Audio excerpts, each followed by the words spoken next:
I didn't expect a red carpet. I didn't need applause or camera flashes. Honestly, I didn't even need a seat at the front. I just wanted to be there, to show up for her, to make her proud, to remind her that she didn't get here alone.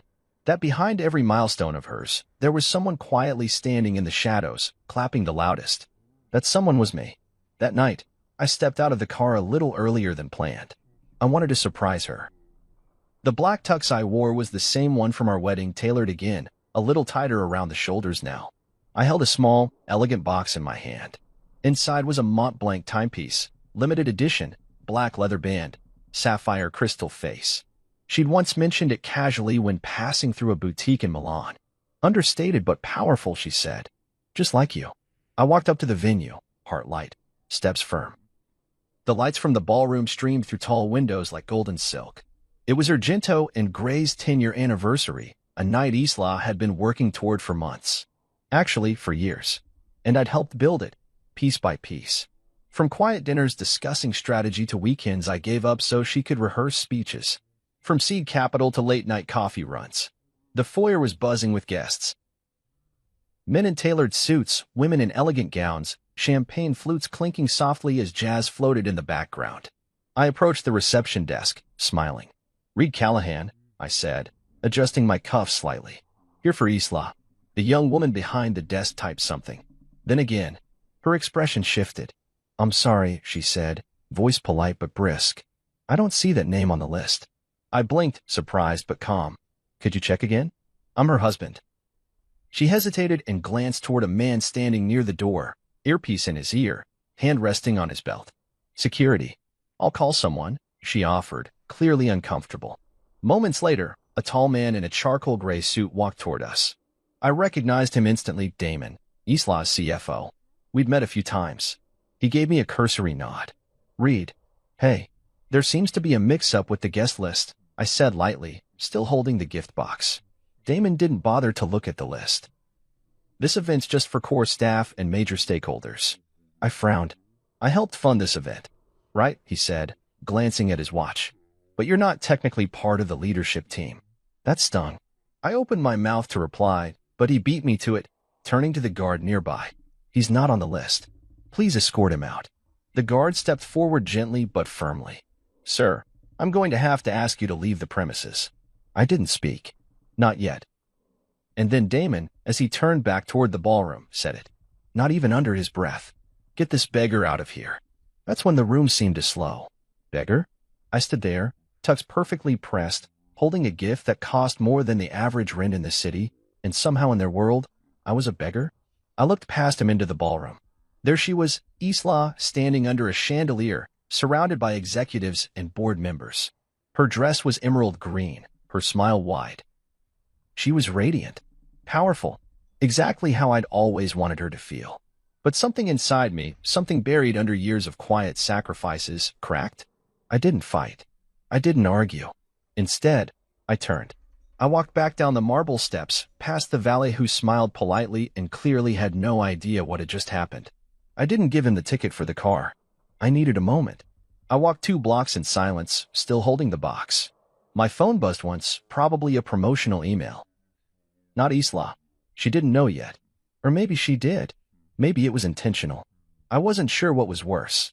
I sat on a cold bench outside a closed bakery and finally opened the box, not to look at the watch, but just to breathe. I stared at the clean design, the engraved backplate that said, "For all the time you gave me." The irony nearly made me laugh. It wasn't just a watch. It was a thank you, a symbol, of time spent supporting her dreams, of hours and years I gave without asking for much. Not credit, not a seat at the board, just respect, just a place at her side.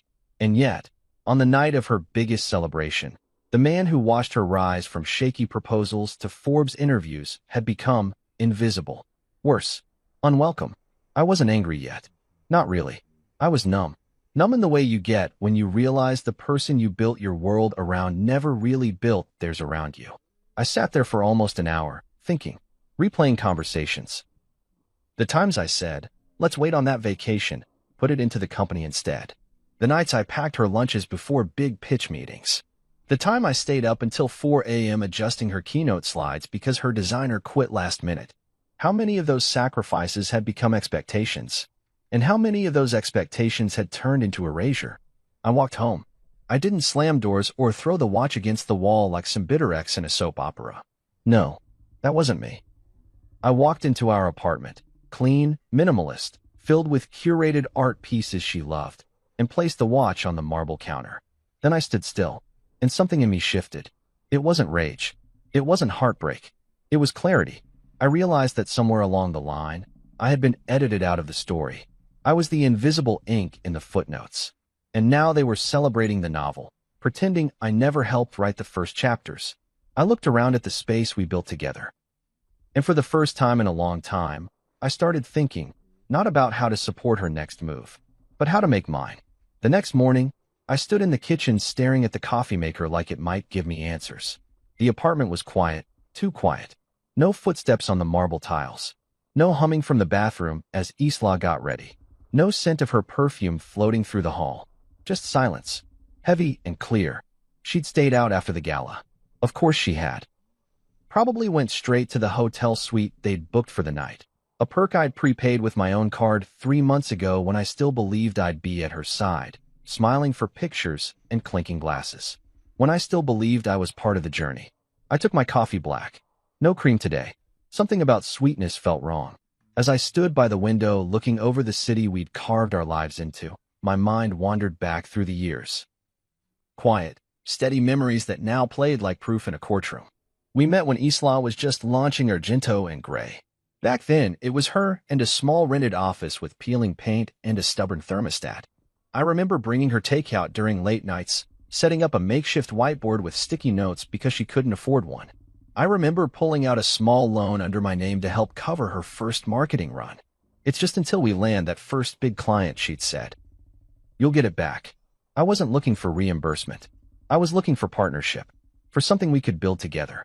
But somehow, over time, it became her dream and my responsibility, her spotlight and my shadow. She started climbing fast, networking, closing deals, building a brand. And I clapped. I clapped even when she stopped introducing me as her husband at some events, opting instead for Reed, he works in finance, as if that explained my presence better. She loved the image. The story of the girl boss who made it on her own, who rose without help. And I let her tell it, because I loved her. But now? Now it felt like I'd paid for a ticket to a movie I wasn't allowed to watch. Worse, like I'd funded the production and been cut from the credits. I pulled open the drawer next to the fridge where we kept old receipts and warranties. Most people forgot about those drawers, messy little timelines of financial choices. I didn't. I kept every receipt, every bank statement, every invoice tagged and filed. I'd always been meticulous. Isla teased me about it once, said I was financially romantic. I guess that's one way to say, you're doing all the boring, important things while I take the glory. That drawer held our real history. A lease payment here, a conference fee there, new laptops for her interns, office chairs, flights to meet clients, promotional videos, staff bonuses, 12 of them, signed under my account.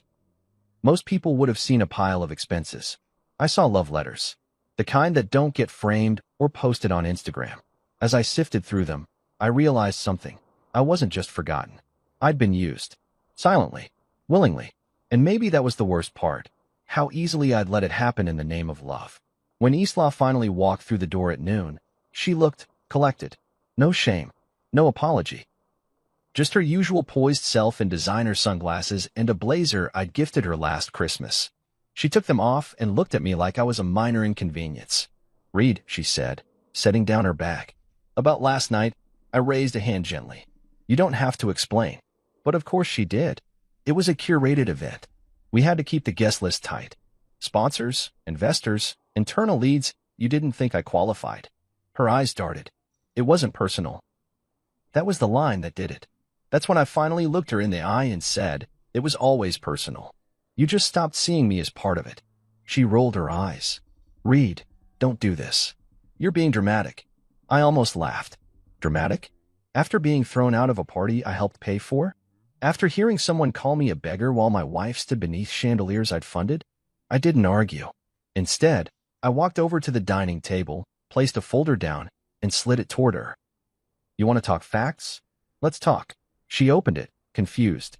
Inside were neatly printed spreadsheets, expenses tracked over the past 7 years. My name, my cards, my accounts, a timeline of invisible support. Each column was labeled: date, purpose, payment type, amount, notes. Total support value, $198,740.34. She stared at the number. What is this? Our story. The part you never tell. She said nothing. I leaned back in my chair. You didn't just forget me. You erased me. And I let you. Because I thought love was about giving. But at some point, love became an invoice with only one name at the bottom. Read, she started, but stopped. I didn't ask you to do all this. You expected it. And I kept delivering. Her expression shifted, defensive, proud. This isn't fair. You always said you believed in what I was building. I did, I said. But now I realize you were never building it with me. You were building it on me. The silence between us felt thick, almost physical. Like we were sitting in the ruins of a home we both pretended was still standing. I stood up slowly and looked at her for a long moment. You don't need to apologize, I said. I'm not looking for that. Then what do you want? I gave a small, tired smile. Nothing. For once, I want absolutely nothing. And I meant it. There's a special kind of grief that comes from realizing you were never truly seen. That you were loved for your usefulness, not your presence. And that once your usefulness runs out, you become disposable. That night, I didn't touch dinner. I sat on the balcony, sipping a glass of wine alone, watching the city lights flicker on. Isla stayed in her office down the hall. Doors closed. Walls growing. I didn't cry. I didn't pack a bag. Not yet. I wasn't done thinking. I wasn't done feeling. But the shift had already begun. And somewhere deep inside me, a quiet voice whispered, she doesn't get to do this again. Not without consequence. I didn't plan to go to the gala. Not really. Originally, I thought I'd just leave the gift on her desk, send a quick text, and head back home. Let her shine. Let her have her moment. That's what she always said she needed, space to be seen. And for years, I gave it. But something about that night pulled at me. Maybe it was instinct. Or maybe it was foolish hope. That maybe, just maybe, after everything I'd poured into her company, into her, I'd show up, and she'd look at me like she used to. With warmth. With gratitude.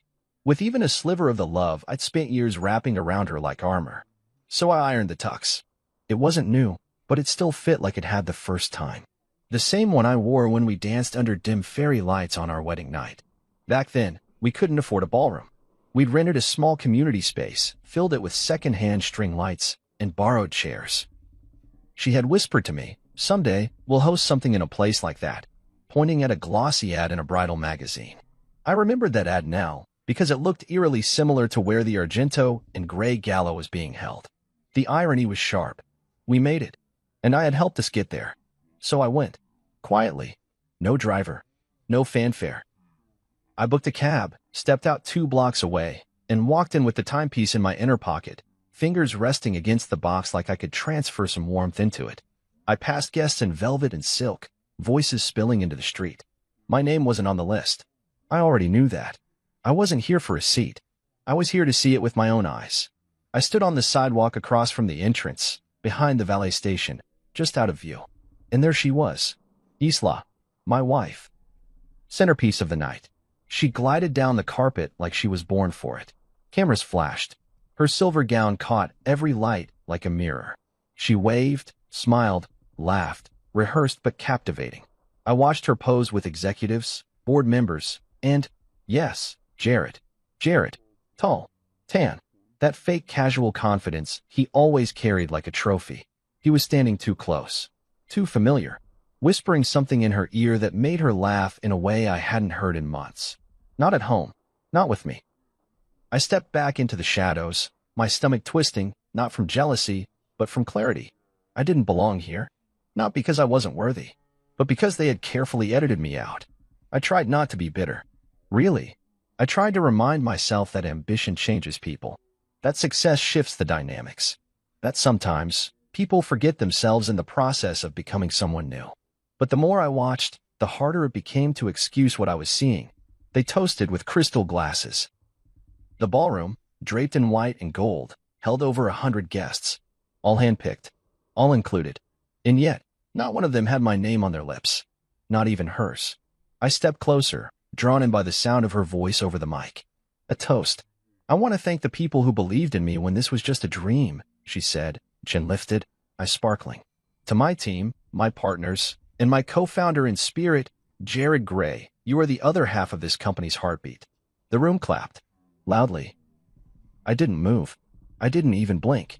She continued, to those who gave me space to grow, who cheered from the sidelines. Thank you. This isn't just my night. It's ours. Sidelines. That's where I live now. A faceless cheerleader in the shadows. A thank you lumped in with general gratitude. Not a name. Not a face. Not even a nod. I looked down at the gift in my pocket. It felt heavier than before. I wasn't angry. Not yet. I think I was still holding on to some hope. So I did something stupid. I tried to go in. Not to crash it. Not to make a scene. Just to say congratulations. To see her. Face to face. Maybe feel like I existed again. That's when the security guard stopped me. The same scene replayed. Name. I told him. He didn't even look at the list. You're not cleared for entry. I asked, quietly, if he could check again. He didn't. Instead, he looked to the side, and there stood Jared. He walked over with a smile that didn't touch his eyes. Reed. Hey, sorry, man. This is kind of an internal thing. I looked him over. Internal? Yeah, you know. Staff? Stakeholders. It's been tight. I paid for half the venue, I said calmly. He raised his eyebrows. You were reimbursed. I wasn't. He gave a low chuckle, like I was making something awkward. It's not the time or place, buddy. You'll make her uncomfortable. And that's when I saw Isla, watching, from inside the doorway. Our eyes met. She didn't come forward, didn't wave, didn't say anything, just looked. And then she turned her back. The guard took a step forward. Sir, I'm leaving, I said, lifting my hand. But Jared, because he couldn't help himself, leaned in and muttered, this is her world now. Might be time to stop holding her back. That was it. I didn't punch him, didn't throw the box, didn't scream. I just smiled. That quiet, chilling kind of smile. Because I knew something he didn't. He might have had the lights, the champagne, the crowd tonight.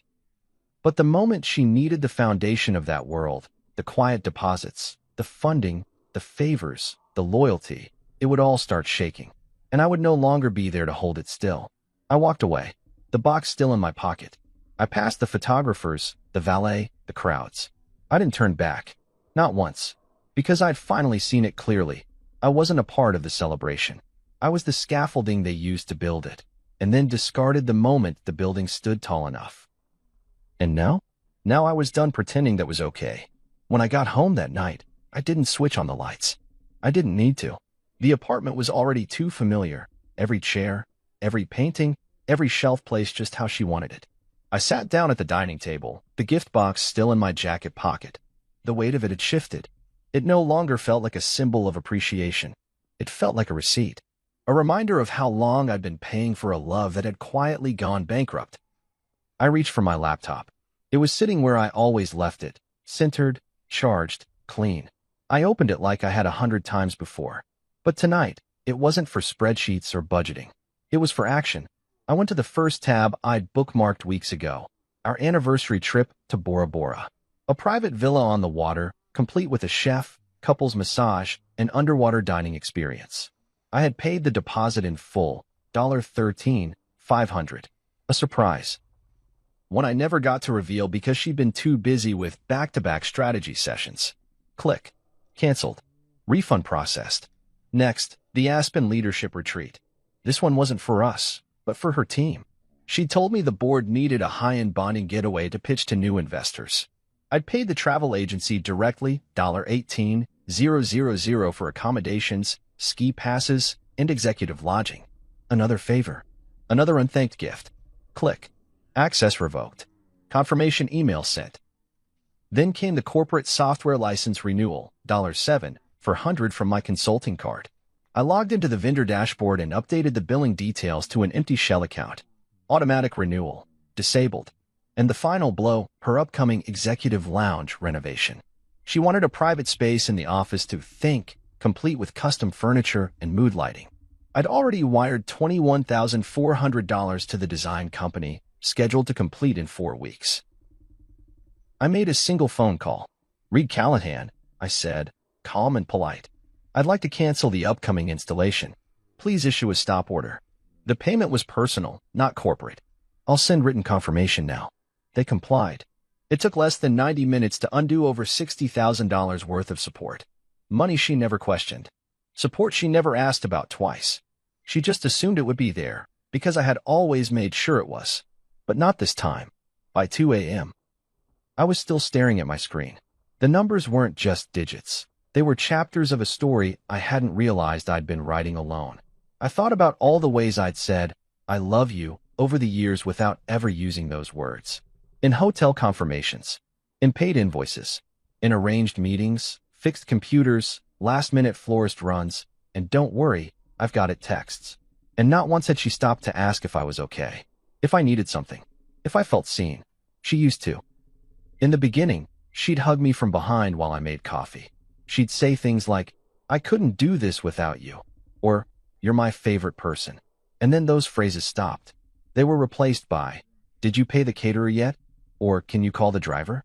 Slowly, love became logistics. Marriage became management. And now I was reducing my role back to zero. I logged into our shared calendar and deleted myself from every upcoming event. No +1 at her award dinner. No appearance at her quarterly fundraiser. I even removed my saved contacts from her PR firm's holiday mailing list. And finally, I did something that made my chest feel tight. I opened the shared folder labeled Callahan Argento Finances. I created a copy, renamed it Final, then removed my access from the original. I wasn't just pulling the plug on funding. I was pulling the plug on pretending. At 3:12 a.m., I received a notification, "Calendar change alert, Aspen retreat booking removed." I ignored it. Then came a second, vendor balance dispute, email from events manager. Then the text, "ISLA, read, did you change something with the Aspen thing?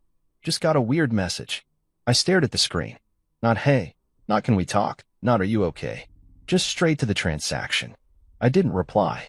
I shut the laptop slowly and stood in the middle of the kitchen, breathing in the silence. I looked around at the glass jars on the shelf, labeled, color-coded, perfectly stacked. All her design. All her world. I built it, but it never became mine.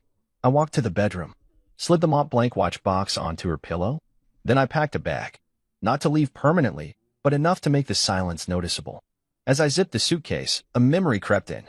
Her voice from years ago. "If I ever get too big for myself, promise me you'll remind me who I really am." I almost smiled, because this was that moment, and she hadn't even noticed it arrived. At exactly 7 p.m. the next evening, my phone lit up. I had just poured a glass of scotch, nothing fancy, just something smooth enough to take the edge off, and was sitting on the balcony of the hotel I checked into that morning. A small place. Quiet. Nothing like the marble and glass loft Isla and I called home. But it felt real. Simple. Honest. The screen buzzed again. ISLA 2 missed calls. I let it ring out. Then came the texts. ISLA, read. Did you cancel the Bali suite? Isla. What's going on with the Aspen payment? The agency said the deposit bounced. Marcy, her assistant, hey. Sorry to bother you, but quick question. Did you change the payment method for the gala videographer? They emailed about a voided charge. Super confused. I took another sip and scrolled. Jared, yo, did you pull the plug on the caterer? What the hell, man? That one made me pause. Man, he had never called me that before. Never messaged me directly unless it was about logistics. Always filtered his needs through Isla. But now? Now they needed me. Not because they missed me, but because the foundation was crumbling, and the person who kept it level had finally stepped back. The flood came next. Ping, ping, ping. A waterfall of alerts from the payment processor. Notice, autopay failure, Argento and Gray annual licensing renewal. Reminder, travel itinerary voided. Contact your agent to reschedule. Warning, office renovation project paused due to insufficient funds. I set the phone down without replying, not because I was being cruel, but because silence, real, deliberate silence, speaks louder than any revenge speech or petty argument ever could. At 9:41 p.m., another call buzzed in. Then another. Then another. By the time I finished the scotch, the tally was 36 missed calls, 17 texts, and 2 voicemails, both from Isla. I didn't listen to them.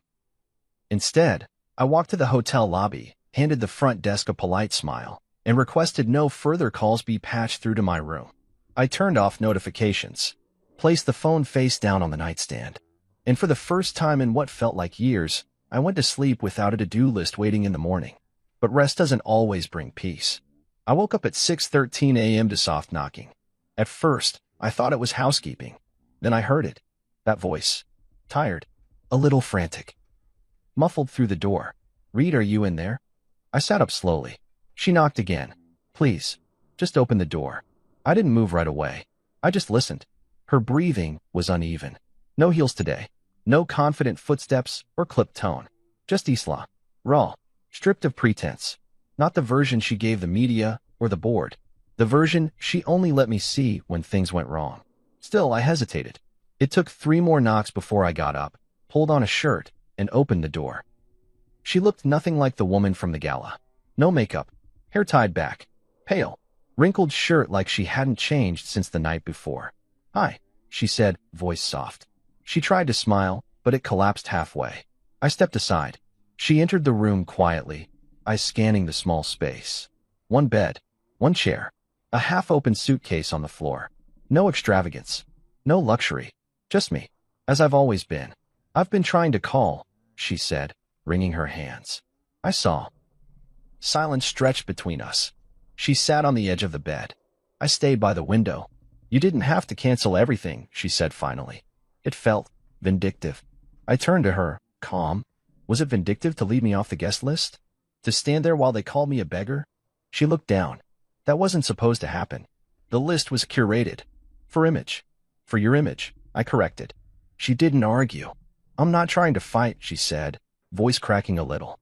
I didn't expect you to go this far." "This far?" I echoed.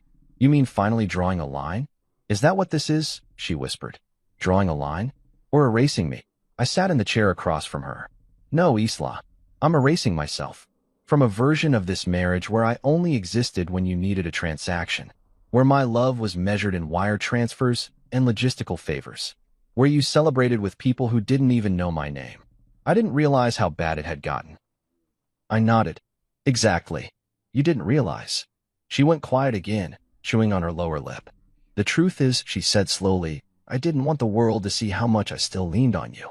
I wanted to look independent, strong, self-made. You could have been all those things," I said, without cutting me out. "I know," she admitted, tears now gathering. "I thought I was proving something." "You were," I said, "but not what you think." She looked at me then, really looked. And for the first time in years, I saw regret in her eyes that felt real. Not performative, not dramatic, just real. "I miss you," she said. "No," I replied gently. "You miss what I did for you." She flinched, like the words hit harder than she expected. "That's not fair. It's honest." She reached into her bag and pulled out her phone. Opened something, then handed it to me. A list of paused projects. Declined payments. A note from one of her investors demanding clarity before next week's pitch. "They're all freaking out," she whispered. "I'm not your fixer anymore." She nodded, eyes brimming. "So what happens now?" I stood up, walked to the desk, took out a printed copy of the spreadsheet I prepared, the one I hadn't shown her yet. Every expense I'd covered, every act of silent support. Labeled, dated, totaled. I handed it to her. She didn't speak as she read. Her eyes widened. Her mouth trembled. "You kept track of all this?" "No," I said. "I kept track of me. Because no one else was." Her tears finally fell. And I didn't comfort her. Not out of cruelty. But because I was finally learning what it felt like to let someone else sit with the consequences of their choices. "I need to think," she whispered. "I've already started." I didn't expect her to come back. Not so soon, anyway. The last time we spoke, if you could call it that, it ended with her holding the printed spreadsheet in her hands, silently crying while I sat by the window, arms crossed, not moving to console her. It wasn't out of coldness. I just didn't have anything left to give. That morning, I had planned to go on a long walk, maybe stop at the small cafe near the water and clear my head. I hadn't been sleeping much. Even though I wasn't at home anymore, her presence still followed me. Memories in my luggage, her voice in the back of my mind, guilt curled around my shoulders like a scarf I couldn't take off. But then the knock came. Soft. Tentative. I knew before I opened the door who it was. She was dressed differently this time. No heels. No statement outfit. Just Isla, jeans, sneakers, and a sweatshirt that I vaguely remembered buying her one winter. Her hair was pulled up in a messy bun, no makeup on, and her eyes were red around the edges like she hadn't slept either. "Hi," she said. "I know I shouldn't be here. I didn't know where else to go." I said nothing, just stepped aside and let her in.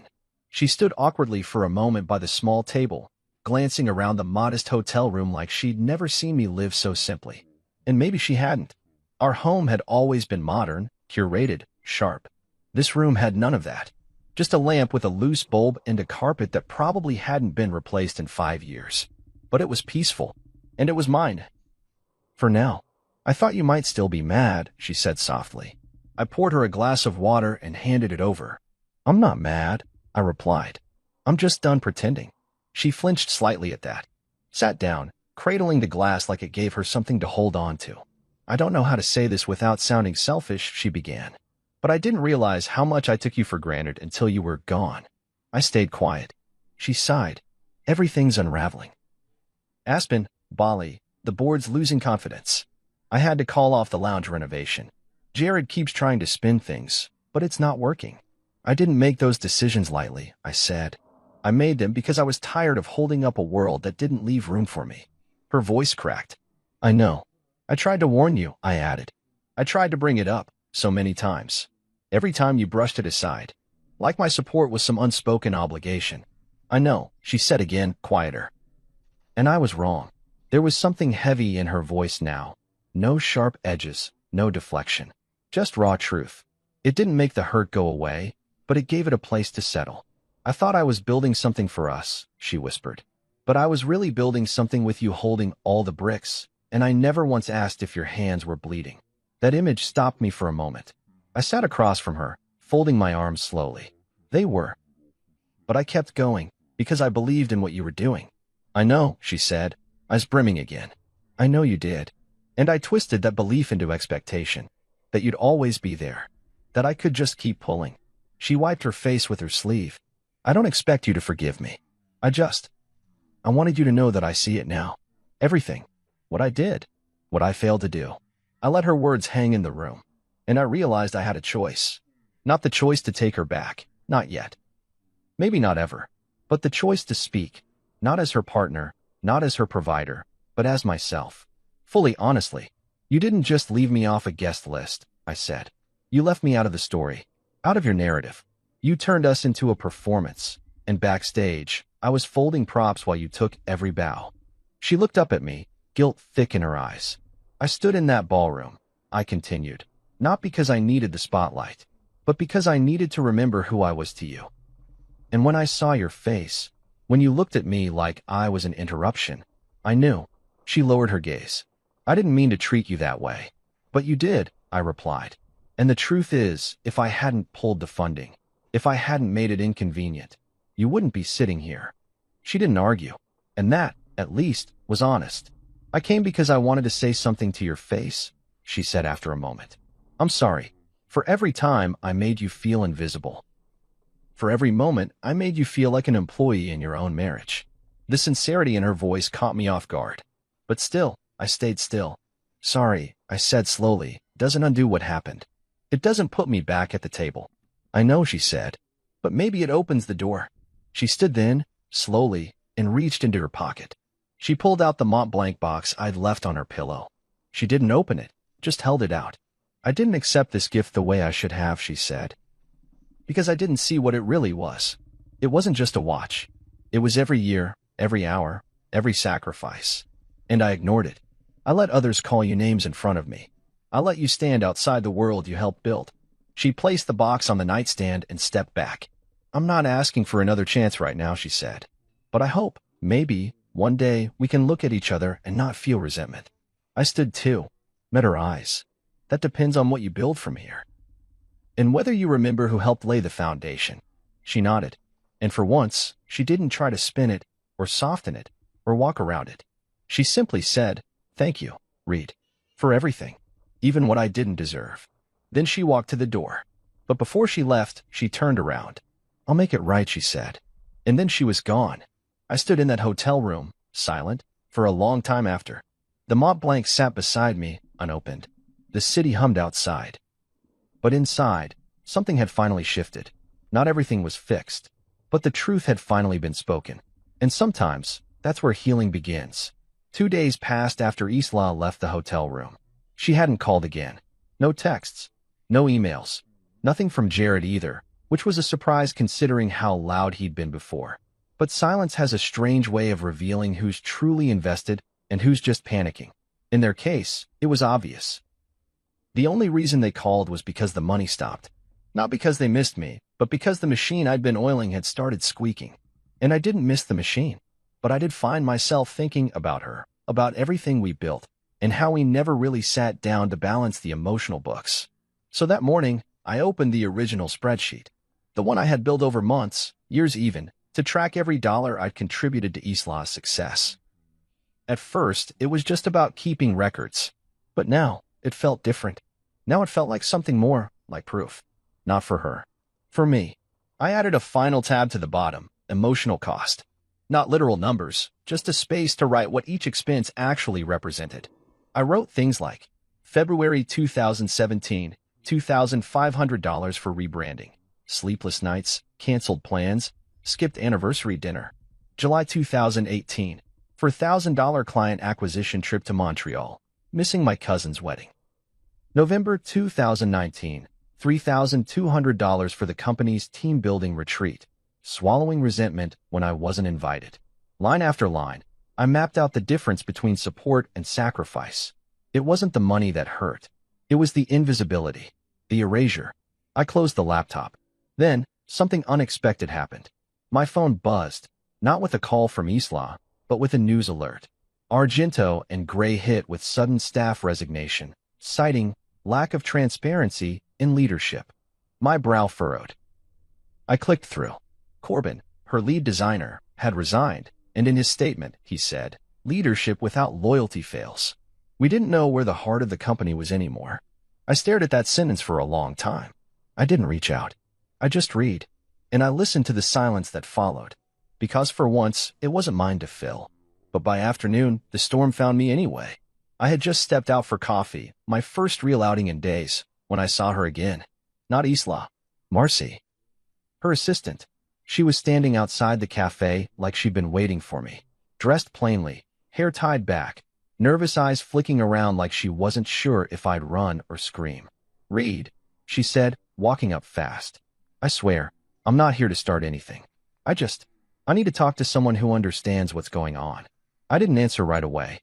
I quit, she said, breathless. This morning. I raised an eyebrow. Didn't expect that. Neither did I, she admitted. But things are imploding over there. Investors are backing out. The holiday campaign launch got shelved. Corbin leaving was a blow, but it's more than that. It's like... Isla cracked. I didn't say anything. I sipped my coffee and let her keep talking. She came into the office yesterday, Marcy went on, and she wasn't yelling or blaming anyone like I expected. She just sat at her desk and stared at that framed photo of the team from 3 years ago. You were in it, you know? The retreat in Sonoma. I remembered that retreat. I'd paid for the house and cooked meals for everyone. They thanked me like I was the caterer. She kept saying, I let him become invisible. Marcy's voice softened. I don't think she's okay. I let that sit for a while. And then, for the first time, I felt something that surprised me. Not satisfaction. Not justice. But sadness. Because for all the damage, all the cold moments and cut corners, part of me still remembered the version of Isla who used to cry from joy over small victories. The version who used to grab my hand under restaurant tables just to feel grounded. That woman had disappeared somewhere along the line. Swallowed by success, maybe. Or by the constant pressure to be more. And maybe I had disappeared too. In a different way. Letting myself become essential but invisible. Needed but never acknowledged. Marcy pulled a folded paper from her purse. She asked me to give this to you. Said she didn't trust herself to say it right. I took the note. Not quickly. Not out of eagerness. But because I knew she wouldn't have written unless she meant it. After Marcy left, I sat on a bench, unwrapped the fold carefully, and began to read. Read, I didn't know how to talk to you anymore without sounding like I wanted something. And maybe that's the problem. I always assumed you'd give without asking, love without limits, serve without condition. I never stopped needing you, but I stopped showing you. And that's my failure. You were the one thing in my life I never questioned. I trusted you so deeply, I forgot to protect that trust. I built a world and locked you out of it, thinking I was proving my independence. But all I really proved was that I'd lost sight of the man who built the first bricks with me. I don't expect you to come back. I don't even know if I deserve to ask that, but I hope you find peace, even if it's without me. Isla, I read it twice, then a third time. It wasn't perfect. It didn't fix anything, but it was real. That night, I didn't go back to the hotel. I didn't go to our old place either. I booked a new room. Somewhere further from the city, near the water, with no memory carved into its walls. And I sat at the edge of the dock, letter folded beside me, the Mont Blanc watch ticking steadily in my hand. I looked out at the horizon and realized that maybe this wasn't the ending, but it was a reckoning. And in some strange, quiet way, it was enough for now. The downfall didn't come as a storm. It came like a quiet shift in the air. Small things unraveling at the edges until there was no way to deny that the structure was failing. I didn't go back to the office. I didn't reply to Isla's letter, at least not right away. But I watched, and I listened. By the end of the week, it was in the news again. Argento and Gray postpones Q3 launch due to internal restructuring, they said, as though that word could hide the truth. But those who were close enough knew exactly what was happening. The people she depended on were gone, the investors uneasy, the once airtight confidence of the company now leaking through every open crack. Jared had gone radio silent. No surprise there. His loyalty was tied to outcomes, not people. Meanwhile, Isla, well, she was quiet too. Not her usual curated quiet, the kind that came with polished press releases and elegant photo shoots, but a real, raw silence. I didn't hear from her, but I heard about her. From Marcy. From one of her board advisors. Even from Corbin, who sent me a brief message on LinkedIn saying, "Should have seen it sooner. She was walking on your shoulders the whole time." That line stayed with me for days. Still, I didn't interfere. I wasn't out for revenge. I wasn't sitting somewhere plotting how to make her suffer. I had simply stopped holding up the weight of someone else's empire. And in my absence, the air had changed. A week later, I was walking through a small artisan market on the east side of town, picking up a few things for my new place, candles, loose-leaf tea, a handmade leather wallet, when I noticed a young woman standing at a pop-up booth. She was animated, engaged, showing a product demo to a group of curious onlookers. I wouldn't have stopped, except something about the logo on her banner caught my eye. I walked closer. Zier, natural home diffusers. Crafted by nature, engineered for peace, and then I recognized her. Zadie. She was the startup founder Isla had laughed about once at a dinner party, dismissing her as too grassroots to scale. I remember Isla saying, "She's got spirit, but not much structure." Now, here she was, booth full, customers leaning in, energy humming like electricity around her. She looked up and noticed me. "Reed Callahan?" she asked. I nodded, half smiling. "That's me." She walked over. "I didn't think you'd actually follow up after that email." I said I would, I meant it. A few days earlier, I had taken a portion of the refunded Bora Bora money, the trip Isla never got to take, and invested it into Zadie's project. It wasn't a huge amount, just enough to help her secure her first warehouse space. I hadn't done it for any public reason. I did it because, unlike Isla's crowd, Zadie looked like someone who still knew how to say thank you. She grinned and held out her hand. "You believed in me before the numbers looked pretty. That means a lot." I shook it. "You earned it." We talked for 10 minutes about the business, her next steps, the grant application I offered to co-write with her. She didn't fawn, didn't flatter. She simply thanked me, again and again, with sincerity that couldn't be faked. And as I walked away, I realized something. I wasn't just finding peace away from Isla. I was finding purpose. Later that evening, as I sat in my small living room with one of Zadie's diffusers running, my phone buzzed again. Another article. Another fallout. Investor withdraws from Argento and Gray, citing internal discord and transparency issues. I exhaled deeply. Not out of joy. Not even out of vindication. But out of closure. That was the word that kept circling my head these days. Closure. Not revenge. Not punishment. Just the slow, deliberate process of separating what once was from what should never be again. And then, Without warning, I got a message from Isla. Just a photo. No caption.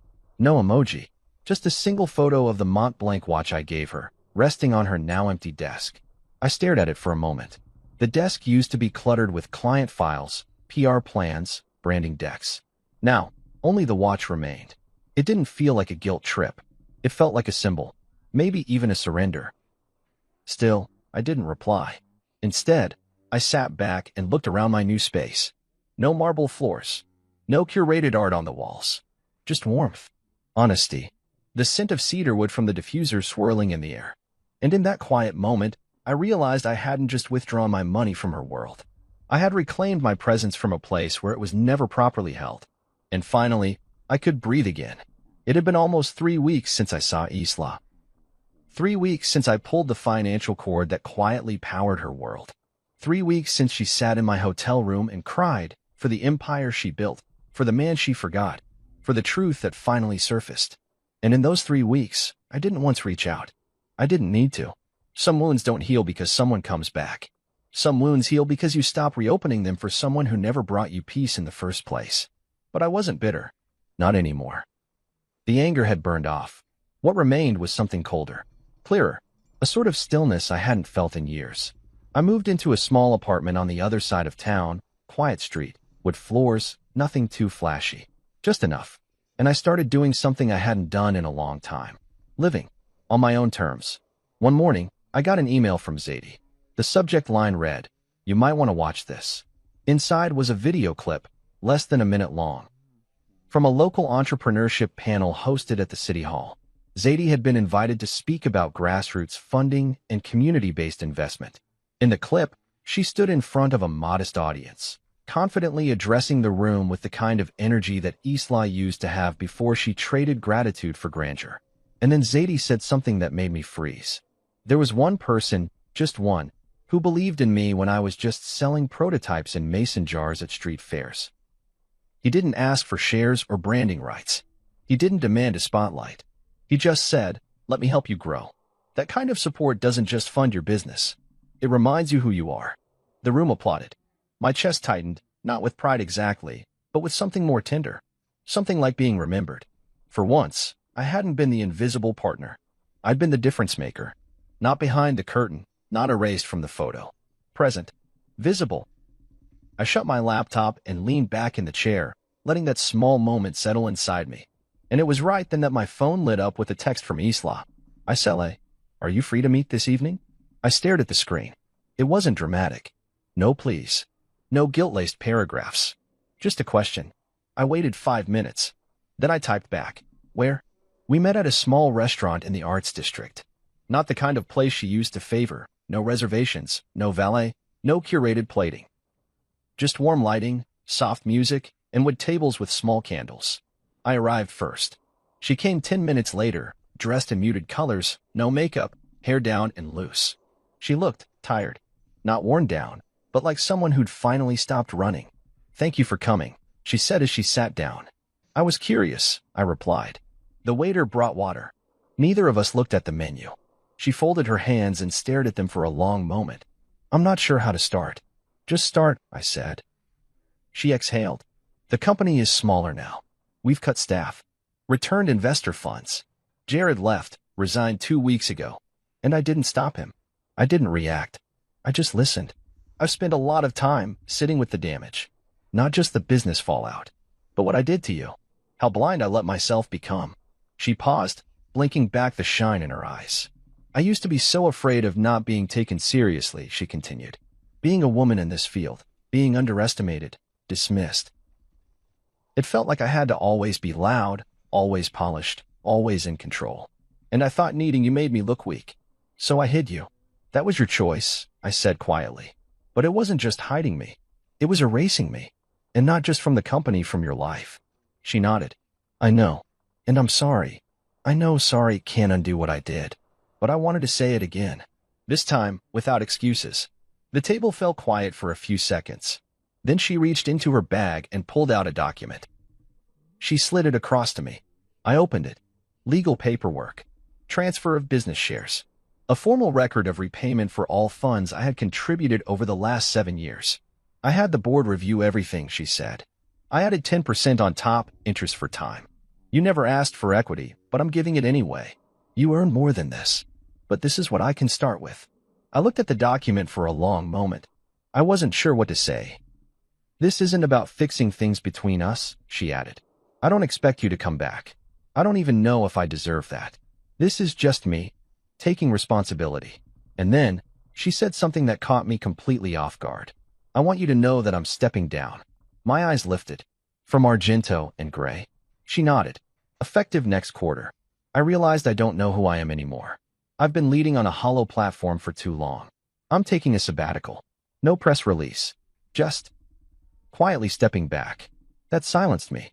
Because in all my imaginings of what she might do next, that was never one of them. I thought stepping away would be defeat, she said. But I think it might be the first real choice I've made in years. The waiter came. We ordered 2 teas. For the rest of the hour, we didn't talk about the past. We talked about books, travel, how the sky seemed brighter lately. Simple things. Real things. And before she left, Isla stood at the table and said, I hope you find happiness, Reed. Whether that path leads back to me or far away from me. I hope you feel free. I nodded slowly. And for the first time in a long time, I actually did. Free. That night, I didn't go home with answers. But I walked away with peace. And sometimes, that's more than enough. 2 months later, I stood on the platform at Kyoto Station, backpack over my shoulder, passport tucked neatly in the chest pocket of my jacket. It was early, just past 7 a.m., and the mist still clung to the rooftops like it was unsure whether to lift or stay. I breathed in the air, crisp and clean, tinged with the scent of cedar and distant street food warming up for the day. I hadn't planned this trip months in advance. It wasn't some bucket list destination I'd dreamed of since childhood. No, this trip was impulse. It was instinct. It was the exact opposite of everything my life had been for the last 7 years. And it felt right. I boarded the train without ceremony. No fanfare. No Instagram post. No matching suitcases or synchronized itineraries. Just me. And that, for once, was more than enough. As the train glided along the tracks, the city slowly gave way to small towns and countryside. Fields blurred by. Hills rose like old friends waiting quietly. I leaned my head against the glass, closed my eyes, and for the first time in a long time, I didn't feel the urge to check emails, reply to anyone, or anticipate someone else's needs. I was just still, and that stillness was sacred. I thought about Isla, but not in the way I used to. She had sent one more message a few weeks ago. No questions, no requests, just a photo of her on a hiking trail somewhere in Oregon, standing next to a tree she'd captioned, learning how to slow down. One step at a time. I didn't reply, not because I was angry, but because I didn't need to. There are some journeys we must take separately, even if we once walked side by side. She was on hers. I was on mine. And that was okay. After arriving at my guest house, I spent the next few days doing something I hadn't done in years, choosing myself. I woke up without an alarm. I ate slowly, sometimes even skipping meals just because I wanted to wander instead. I visited shrines with no tour guides. I walked for hours with no destination. One morning, I sat beside a koi pond for nearly an hour, just watching the fish move. No meetings, no planning, no background noise except birdsong and wind.